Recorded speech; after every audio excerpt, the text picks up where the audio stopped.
Bem, amados, convido os irmãos a abrirem a palavra do Senhor para esse momento de meditação na palavra, com o Salmo de número 43. Salmo de número 43. No início nós lemos os dois salmos, o 42 e o 43, que são salmos dedicados aos filhos de Corá. Não sei se você lembra, mas a família de Corá, o próprio Corá, ele, logo depois que estava ali liberto no deserto, ele se levantou contra a liderança de Moisés, e a palavra nos lembra que ele levantou um nicho de pessoas contra a liderança de Moisés, contra a liderança de Arão, por não aceitar a maneira como Deus trabalhava em sua vida, na vida do seu povo. E nós podemos também aplicar esse mesmo perigo, essa mesma advertência daquilo que ocorreu no passado, principalmente pela a teoria e o conteúdo destes salmos 42 e 43. Eles abrem, se os irmãos notarem, ele abre aqui o segundo livro de Salmos, e ele está aqui correspondente ao segundo livro do Pentateuco. Qual foi o segundo livro do Pentateuco? Êxodo, E Êxodo significa a partida, a saída. Só que, contrariamente, esse segundo livro vai falar acerca do cativeiro assírio, quando o Império Assírio vem e carrega aquelas 10 tribos, também denominadas como tribos do norte. Então o momento é parecido, é um momento de libertação, de saída, mas nós sabemos que logo que o povo saiu do Egito, o povo ainda teve um deserto para enfrentar. Durante quanto tempo? 40 anos, um pouco mais, digo até 43, 45 anos, o povo esteve ali no deserto. O tema da nossa meditação de hoje: por que andar lamentando em meio ao sofrimento? Por que, irmãos, andar lamentando em meio ao sofrimento? Nesta noite, rapidamente, nós temos a irmã Sueli, que passou o dia fazendo uma quimioterapia, deve estar bastante cansada, não é verdade, irmã? Pelo tratamento. Nós temos a irmã Helena, enlutada aí pela partida do seu irmão. Nós temos irmãos que estão passando por dificuldades financeiras. Nós temos irmãos que estão passando por dificuldades emocionais, separação, abandono, maus tratos. Nós temos irmãos sofrendo nas mais diversas formas nessa noite aqui. Mas então por que nós estamos aqui nessa noite? A razão é porque não há muito sentido de ficar lamentando em meio ao sofrimento. Você pode ter uma atitude de lamentar, ser consumido pelo sofrimento, viver aquele sofrimento intensamente e deixar ser tomado por ele, ou você deve canalizar esse sofrimento numa saída, em algo que possa fazer e te ajudar com que você supere esse momento difícil, sem ignorar que cada um aqui tem o seu sofrimento. Eu ouvi de um pastor, amigo meu, pastor Almir, que ele disse: olha, todo mundo tem uma dor, só não é no mesmo lugar, mas de certa forma todos nós sofremos por alguma dor.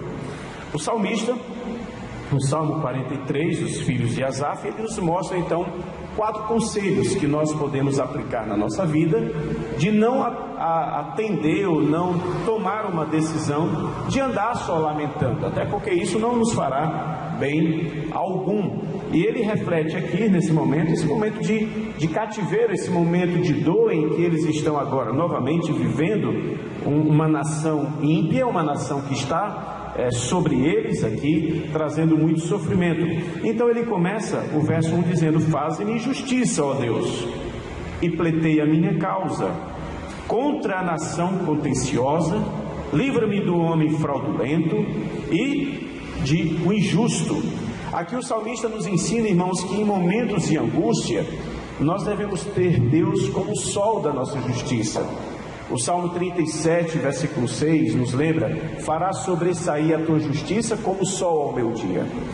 O salmista sabe que Deus é o único que pode ajudá-lo. Deus é o único que pode socorrê-lo nesse momento.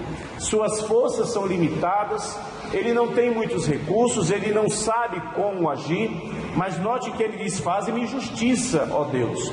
Ele tem então Deus no qual ele pode olhar e ele pode então alçar a sua voz e pedir a este Deus que está acima das circunstâncias e também do seu sofrimento, pedir então o auxílio de Deus. Note que ele menciona aqui as dificuldades que ele enfrenta.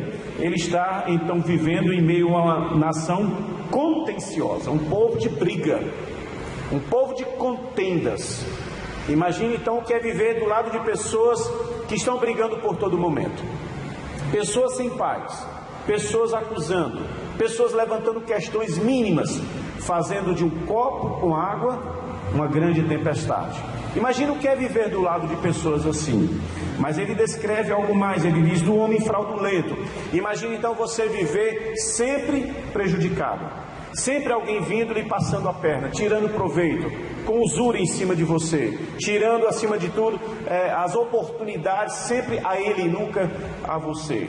E ele vai mais à frente, ele diz: e também daquela pessoa injusta, aquela pessoa que não sabe ser verdadeira nas palavras, não sabe ser justa nas atitudes.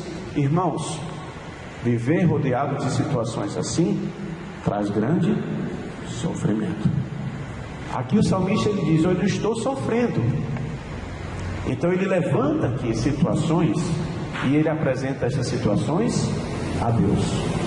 Aqui ele nos ensina, irmãos, o valor de que é ter Deus na vida. Todos nós sofremos, mas o sofrimento se intensifica à medida que os benefícios ou à medida que os suprimentos vão acabando. Deus está aqui chamando a nossa atenção. Então olhe para mim, me busque nesse momento. E o salmista aqui, ele se dirige a Deus, ele diz: faze-me justiça, ó Deus. Note no versículo 9 do Salmo 42, ele diz: porque hei de lamentar sob a opressão dos meus inimigos. Ele indaga acerca disso. Olha, por que é que eu vou ficar lamentando acerca dos meus inimigos? Será se eu não tenho uma outra atitude, uma outra opção? Veja o que ele diz no versículo 2, a parte B, novamente o refrão: porque eu de andar a lamentar sobre a opressão dos meus inimigos. Então, irmãos, por que é que nós vamos viver a lamentar diante dessas circunstâncias, se Deus está dizendo: e por que você não vem a mim? Porque você não me busca. Esse é o primeiro conselho que ele nos dá, mas ele nos oferece um outro conselho que nós podemos observar. Ele diz, versículo 2: pois tu és o Deus da minha fortaleza, por que me rejeitas?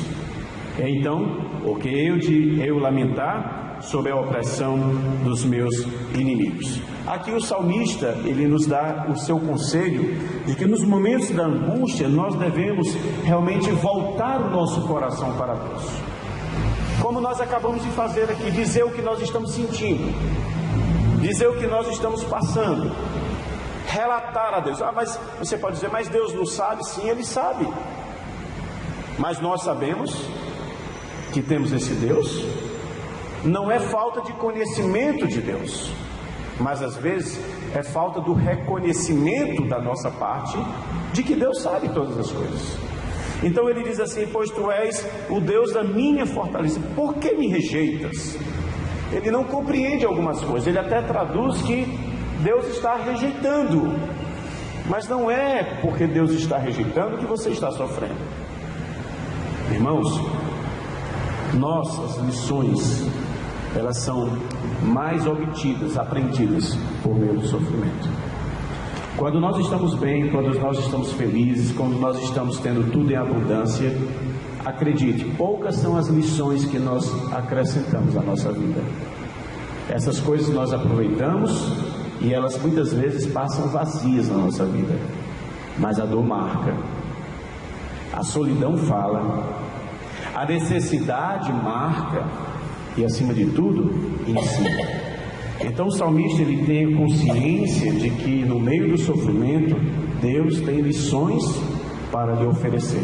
E ele diz: tu és o Deus da minha fortaleza.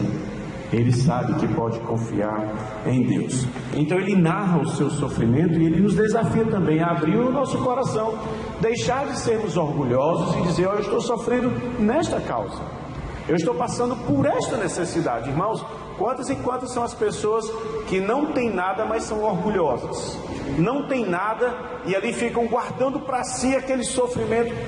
Isso não vai fazer bem a você. Isso não vai fazer bem a você.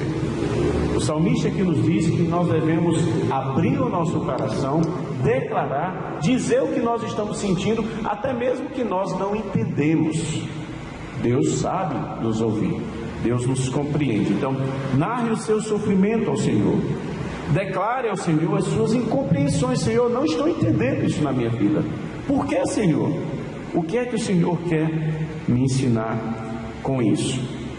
Mas ele tem um terceiro conselho que nós podemos nessa noite também aprender por sua palavra. Versículo 3: envia a tua luz e a tua verdade, para que me guiem e me levem ao teu santo monte, aos teus tabernáculos. Em momentos de angústia,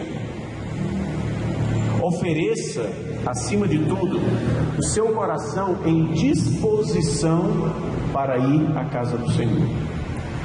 O salmista aqui diz no versículo 3, envia a tua luz, a tua verdade. Para que ele quer a luz? Para que então ele quer receber essa verdade? E ele entende que esta luz e que essa verdade que ele está aqui pedindo ao Senhor é para que esta luz e esta verdade o guiem e o levem ao seu santo monte. O que mais as pessoas fazem quando elas estão sofrendo é se afastar de Deus, porque elas passam a viver o seu sofrimento sozinhas, distantes de Deus. Irmãos, é uma reação natural de quem está sofrendo, principalmente na vida cristã. Ele se afasta de Deus. É um tipo de revolta à situação. É um tipo de, vamos dizer assim, descontar a Deus. Eu vou descontar agora o que Ele está fazendo comigo. Por isso que o verso 2 diz da necessidade de nós abrirmos o nosso coração e dizermos até aquilo que nós não compreendemos. Então, no momento da angústia, ofereça o seu coração para se dirigir à casa do Senhor. Diga: olha, eu preciso do Senhor, eu preciso estar na casa do Senhor. Para quê? Para ouvir os problemas de todo mundo? É assim. É saber que não sou eu que estou sofrendo, não sou eu que estou lutando, não sou eu que estou passando por uma necessidade, meus irmãos também estão. Para saber isso, irmãos, você acha que é só você que sofre? E você acha que você é o topo do sofrimento? Não, tem pessoas sofrendo muito mais e que estão na casa do Senhor, estão buscando o favor de Deus, estão recorrendo ao Senhor. E por que a casa do Senhor? Porque é o lugar que Deus escolheu. Nunca esqueça isso na sua mente. Porque eu devo me dirigir à casa do Senhor? Porque eu devo sair do meu lugar? Não é melhor ficar aqui isolado, calado, sem falar com ninguém? Eu não estou querendo falar. Não pense dessa forma. Não se isole, não fuja. Não é o caminho que você deve tomar. Você não deve estar lamentando, vivendo e sendo consumido pelo seu sofrimento. Então, se apegue ao que te aproxima do Senhor. E ele diz aqui: me envia a tua luz e a tua verdade. Ele sabe que naquele momento o seu caminho e a sua vida estão escuros, ofuscados. Ele precisa de iluminação para a sua vida. Salmo 119 nos diz, verso 118: lâmpada para os meus pés é a tua palavra e luz para os meus caminhos. Ele precisa de iluminação, ele precisa de direção. Ele diz: a tua verdade, que a tua verdade, que a tua luz me conduza nesse momento difícil, nesse momento de incompreensão, nesse momento de solidão, nesse momento de sofrimento, que eu me dirija à tua casa, que eu me dirija à tua presença. Por isso que ele usa aqui: me guiem, me levem. Aí ele diz mais: quarto e último conselho: em momentos de angústia, não deixe de oferecer seu louvor ao Senhor. Versículo 4. Então, ele está concluindo os primeiros 3 versos, ele está dando sentido de que ele entende que as coisas não são por um acaso, ele entende que ele está no lugar certo para fazer o que é certo, ainda que vivendo, ainda que não entendendo todas as coisas. E ele diz: então irei onde? O que é que diz na sua Bíblia? Irei ao altar do Senhor. Irei ao altar de Deus, que é a minha alegria. Sabe como muitas vezes nós nos apresentamos diante do Senhor? Sofrendo. Sabe como muitas vezes nós nos apresentamos diante do Senhor? Não tendo. Sabe muitas vezes como é que nós nos apresentamos diante do Senhor? Com as nossas angústias. Mas é diante do Senhor que nós devemos assim nos apresentar. Ele diz: então irei ao altar de Deus, que é a minha grande alegria. Pode faltar tudo, ele está dizendo, que não falte Deus, que não falte a alegria do Senhor na minha vida. Quando eu estava meditando, eu lembrei de algumas situações de pessoas que, em meio à grande angústia, também tiraram como lição e nos mostram um exemplo para nós adorarmos ao Senhor. Jó, livro de Jó, capítulo 1, verso 21. Jó, você sabe da história de Jó, do sofrimento, das perdas que Jó teve na sua vida. Perdas materiais tremendas, perdas familiares, como a irmã Helena há pouco narrou da perda do seu irmão. Jó teve a perda de todos os seus 10 filhos, num dia só, num momento só, perder 10 filhos. Você sabe o que é dor? Você sabe o que é ter as pessoas roubando o que é seu, levando o que é seu, acabando com o que é o seu, de repente? Jó teve perdas materiais, perdas familiares, e Jó também teve a perda da sua própria saúde. O homem ficou naquele momento tomado de uma enfermidade, que foi do fio do cabelo à planta do seu pé. O homem perdeu até mesmo a comunhão, a proximidade da sua esposa. Sua esposa o repugna naquele momento e diz: amaldiçoa logo esse teu Deus, e morre. Ela atribui a Deus tudo aquilo. Mas Jó, irmãos, ele nos lembra o que fazer.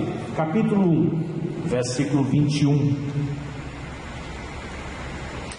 E disse: nu saí do ventre de minha mãe, e nu voltarei.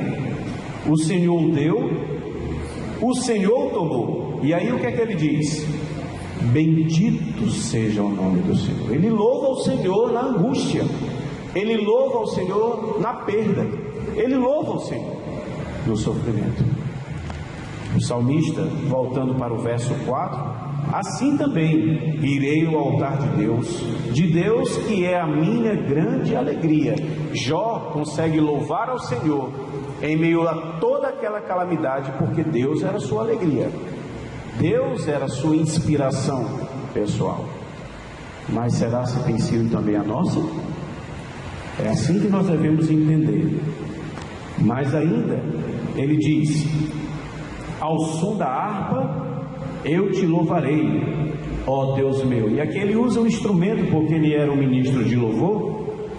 E eu lembrei aqui de um outro momento difícil, em que 3 homens, servos do Senhor, estavam também vivendo uma situação muito difícil, e o rei então chega para eles e diz: olha, ao som da harpa, ao som dos instrumentos, vocês devem o quê? Se curvar. Você lembra dessa história? Vamos para Daniel capítulo 3. Daniel capítulo 3.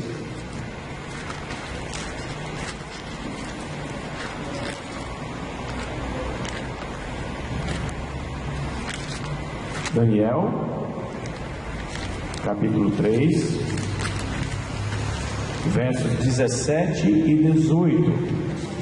Veja um momento de dificuldade em que estes três amigos do Senhor tinham que adorá-lo, tinham que louvá-lo, e não ao rei que pedia naquele momento adoração exclusiva. Daniel capítulo 3, versos 17 e 18.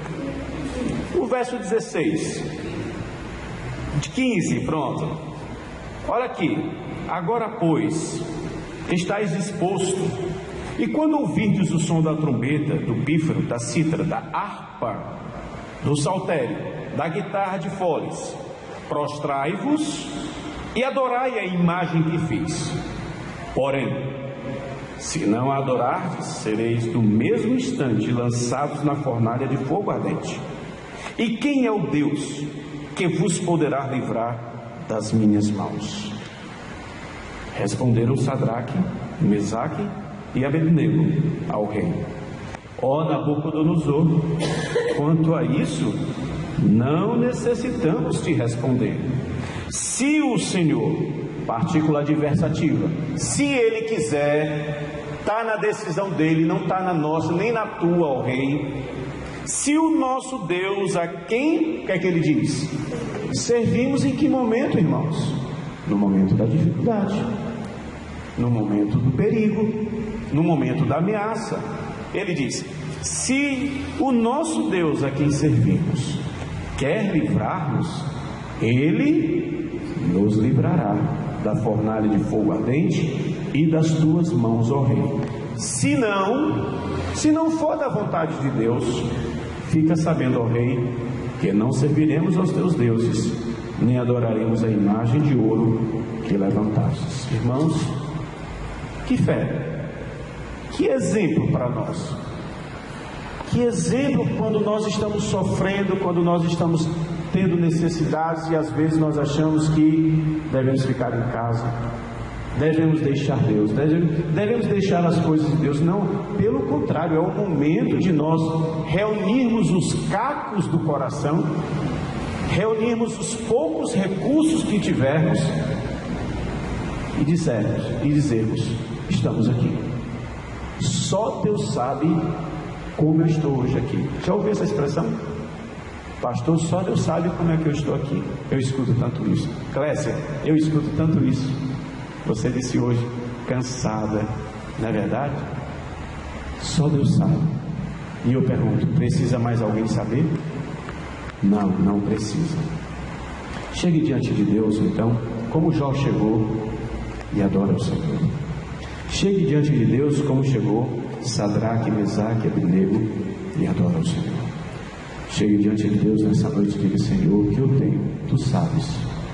Como eu estou aqui, só Tu sabes, mas eu estou aqui. Por quê?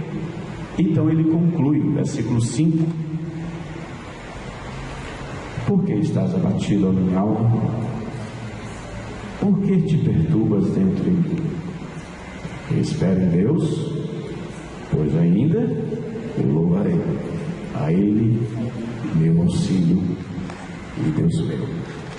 O salmista sabe que nessas horas ele precisa falar para ele mesmo, lembrar ao seu próprio coração que não é pelo abatimento que as coisas serão resolvidas, não é reclamando que as coisas vão se resolver, não é deixando o Senhor, não é se afastando que as coisas vão chegar a uma conclusão.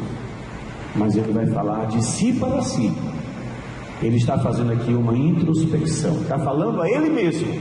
Ele precisa afirmar o seu próprio coração, que a Bíblia diz que é enganoso, que é rápido, que é perigoso. O mal está nele mesmo.